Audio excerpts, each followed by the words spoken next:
టీవీ24 స్టూడియోలో యాడ్ కోసం ads and promotions కి ఈ కాంటాక్ట్ నంబర్ ని సంప్రదించండి 9662 పవన్ కళ్యాణ్ గారు ఎప్పుడెప్పుడు పిఠాపురం వస్తారా అని చెప్పి పిఠాపురం ప్రజలందరూ ఎదురు చూస్తున్నారు. ఎందుకంటే పవన్ కళ్యాణ్ గారికి ఒక రాజకీయ ప్రస్థానం మొదలు పెట్టడానికి పిఠాపురం ప్రజలే కారణం.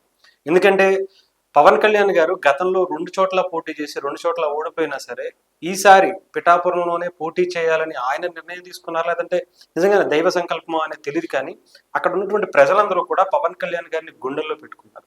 అయితే ఆయన గెలిచిన తర్వాత చాలా మంది అక్కడ ఎప్పుడు వస్తారు పవన్ కళ్యాణ్ గారు, ఆ సంబరాల్ని నిజంగా ఒక పెద్దగా చాలా గ్రాండ్ గా చేద్దామని చెప్పి అక్కడ చాలా మంది ఎక్స్పెక్టేషన్స్ కూడా పెంచుకున్నారు. అయితే పవన్ కళ్యాణ్ గారు డిలే అవుతూ వచ్చారు. కానీ ఎందుకు ఏంటి అంటే ముఖ్యంగా తెలుసు, ఒక మంచి రోజు చూసి పవన్ కళ్యాణ్ గారు అడుగు పెట్టాలనేది ఒకటి.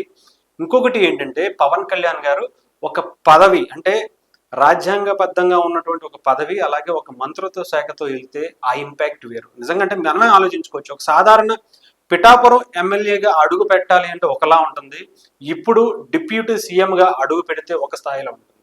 సో ఈ క్షణాల కోసం పవన్ కళ్యాణ్ గారు కూడా ఎదురు చూస్తూ వచ్చారు. అంతేకాకుండా ఇప్పుడు పిఠాపురాన్ని ఆయన గెలిచిన మొదటి రోజు నుంచి నాగబాబు గారు అక్కడే ఉన్నారు, అనేక దఫాలుగా అనేక కార్యక్రమాలు చేసుకుంటూ ఉన్నారు.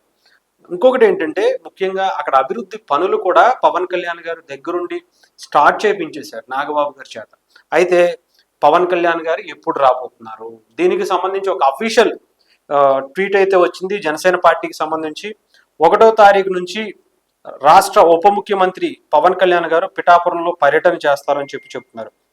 ఆంధ్రప్రదేశ్ రాష్ట్ర ముఖ్యమంత్రి శ్రీ పవన్ కళ్యాణ్ గారు జూలై 1వ తారీఖు నుంచి పిఠాపురంలో నియోజకవర్గంలో పర్యటిస్తారు. అదే రోజు సాయంత్రం పిఠాపురంలో వారాహి బహిరంగ సభ. నిజంగా ఇది ఎవరు ఎక్స్పెక్ట్ చేయండి. అది కూడా ఏంటంటే పిఠాపురం వారాహి సభ నిర్వహిస్తారు. తనను గెలిపించిన పిఠాపురం నియోజకవర్గ ప్రజలకు కృతజ్ఞతలు తెలియపరుస్తారని చెప్తున్నారు. 3 రోజుల పాటు పిఠాపురంలో ఉండి ఉమ్మడి తూర్పుగోదావరి జిల్లా పలు అధికారిక కార్యక్రమాల్లో పాల్గొంటారట. కాకినాడ జిల్లా అధికారులతో పాల్గొంటారట, సమావేశంలో పాల్గొంటారట. అలాగే పిఠాపురం నియోజకవర్గానికి సంబంధించి అధికారులతో అభివృద్ధి సంక్షేమ కార్యక్రమాలపై సమీక్షలు నిర్వహిస్తారట.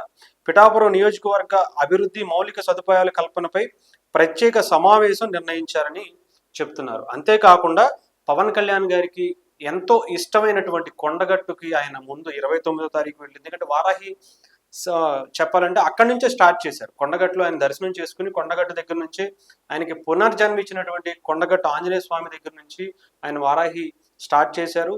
గెలిచిన తర్వాత మళ్ళీ మొదటిసారిగా ఆ గెలుపుని అటు ఆంజనేయ స్వామి దగ్గరికి వెళ్ళి ఆ మొక్కు అయితే తీర్చుకునే అవకాశం అయితే కనిపిస్తుంది. 29వ తారీఖు కొండగట్టు వెళ్ళి ఆ తర్వాత 30వ తారీఖు 31 కొన్ని చిన్న కార్యక్రమాలు ఉన్నాయంటే ఆ తర్వాత మళ్ళీ 1వ తారీఖు మళ్ళీ పవన్ కళ్యాణ్ గారు పిఠాపురంలో అడుగు పెట్టబోతున్నారు.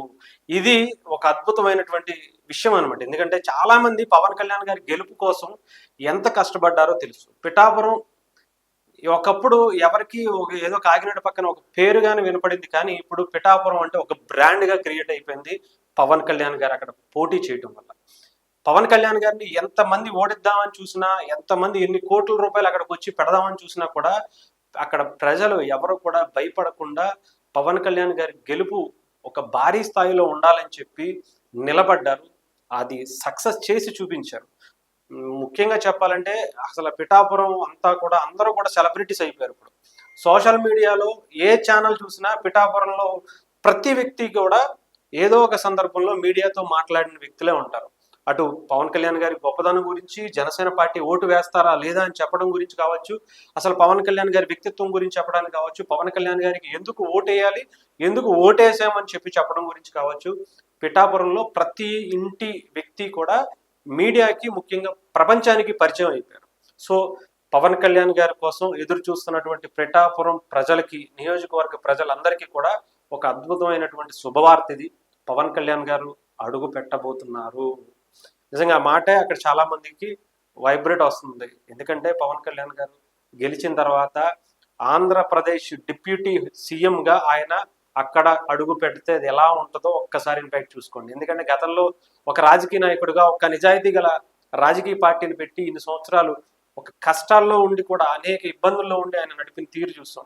అప్పుడే అసలు ఆయన వస్తుంటే అసలు నామినేషన్ అప్పుడు కావచ్చు, ఆయన ప్రచారం చేసేటప్పుడు కావచ్చు, అనేక విధాలుగా రోడ్లన్నీ బ్లాక్ అయిపోయి అసలు ప్రతి గల్లీలో కూడా అసలు పవన్ కళ్యాణ్ గారి అభిమానులు ఎలా నిలబడ్డారంటే దానికి హ్యాట్స్ ఆఫ్ చెప్పాలి. అలాంటిది ఇప్పుడు మళ్ళీ గెలిచిన తర్వాత మొదటిసారి పవన్ కళ్యాణ్ గారు ఒక నిజాయితీ గల రాజకీయ పార్టీని నడిపి ఒక నిజాయితీగా ఎన్నుకున్నటువంటి నియోజకవర్గానికి ఆయన మొదటిసారిగా రాష్ట్ర ఉప ముఖ్యమంత్రి హోదాలో అడుగు పెడుతున్నారంటే మనం ఆలోచించుకోవచ్చు అసలు ఆ వైబ్రేషన్ ఎలా ఉంటుందో. రేపు పొద్దున్న పిఠాపురంలో చూద్దాం. పిఠాపురం మనం మరొక సునామీని చూడబోతున్నాం అనుకోవచ్చు. జనసేన సునామీని, ముఖ్యమంత్రి ఉప ముఖ్యమంత్రి సునామీని కూడా ఆ రోజు మనం పిఠాపురంలో చూడొచ్చు. ఈ జనసేన వుడెన్ మెమెంటో కోసం ఇప్పుడే ఈ వాట్సాప్ నంబర్ కి కాంటాక్ట్ చేయండి.